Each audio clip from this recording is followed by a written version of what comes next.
2006 एक ऐसा साल था जो भारत के लिए कई यादों से भरा हुआ है। इसी साल दो अलग अलग कहानियों ने पूरे देश का ध्यान अपनी तरफ खींच लिया। दोनों कहानियों के बीच वक्त का फर्क था, जगह अलग थी, लेकिन एक बात कॉमन थी।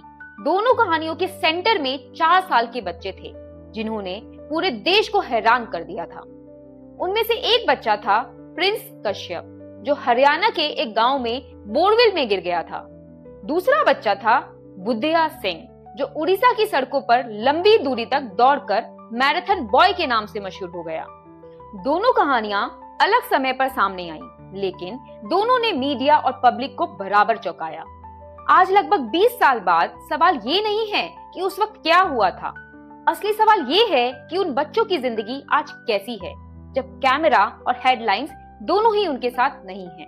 नमस्कार दोस्तों, मैं हूं डॉक्टर दास अनामिका और आप देख रहे हैं स्टोरी वाला। आज हम बात कर रहे हैं दो ऐसे बच्चों की जो कभी राष्ट्रीय पहचान बन गए थे, लेकिन आज अपनी जिंदगी शांत तरीके से जी रहे हैं।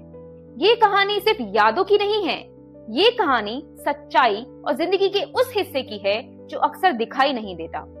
जुलाई 2006 में हरियाणा के हल्दाहारी गांव में 4 साल का प्रिंस कश्यप बोरवेल में गिर गया था। बोरवेल लगभग 60 फीट गहरा था। रेस्क्यू ऑपरेशन 50 घंटे तक चला। पूरा देश न्यूज चैनल के थ्रू इस रेस्क्यू को फॉलो कर रहा था। लोग मंदिरों और मस्जिदों में दुआ कर रहे थे कि बच्चा जिंदा बच जाए। जब प्रिंस को सुरक्षित बाहर निकाला गया तो इसे एक चमत्कार माना गया। सरकार और प्रशासन की तरफ से मदद दी गई। गांव में बेसिक सुविधाओं पर काम हुआ। उस वक्त ये भी कहा गया कि जब प्रिंस बड़ा होगा तो उसे इंडियन आर्मी में भर्ती का मौका दिया जाएगा। ये बात प्रिंस और उसके परिवार के लिए उम्मीद बन गई। प्रिंस ने अपना बचपन और जवानी इसी उम्मीद के साथ गुजारी। उन्होंने फिजिकल ट्रेनिंग की और अपनी सेहत पर ध्यान दिया। लेकिन जब पेंडेमिक के बाद आर्मी रिक्रूटमेंट प्रोसेस शुरू हुआ तो प्रिंस को फिजिकल रीजंस की वजह से इनएलिजिबल बता दिया गया। ये उनके लिए बहुत बड़ा झटका था। इसके बाद प्रिंस ने अपनी जिंदगी को नए तरीके से संभाला। उन्होंने प्लम्बिंग का काम सीखा और ITI कोर्स किया। आज वो अंबाला के एक गवर्नमेंट पॉलिटेक्निक में इंटर्न के रूप में काम कर रहे हैं। प्रिंस मीडिया से दूर रहना पसंद करते हैं और अपनी पुरानी कहानी पर ज्यादा बात नहीं करते। बुद्धिया सिंह की कहानी उड़ीसा से शुरू होती है, 2006 में ही, लेकिन अलग समय पर।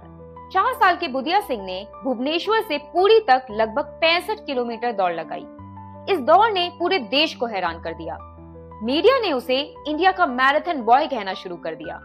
उनकी कहानी अखबारों, टीवी और मैगजीन्स में छा गई। बुद्धिया को अवार्ड्स मिले और पहचान मिली। बाद में उस पर एक फिल्म भी बनी। कुछ सालों तक लगा कि वो देश के लिए एक बड़ा एथलीट बनेगा, लेकिन धीरे धीरे चीजें बदलने लगी। बुद्धिया ने स्पोर्ट्स हॉस्टल में ट्रेनिंग ली, लेकिन सिस्टम और सपोर्ट की कमी की वजह से अपॉर्चुनिटीज कम होती चली गई। आज बुद्धिया प्रोफेशनल रनिंग से दूर हैं। वो भुवनेश्वर में अपनी माँ और बहनों के साथ रहते हैं। वो पढ़ाई पर ध्यान दे रहे हैं और ग्रेजुएशन कर रहे हैं।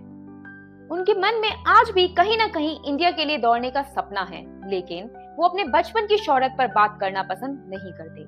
प्रिंस और बुद्धिया की कहानी एक ही बात बताती है, जब तक कैमरा चलता है तब तक ताली बजती है, जब कैमरा बंद होता है तब असली जिंदगी शुरू होती है।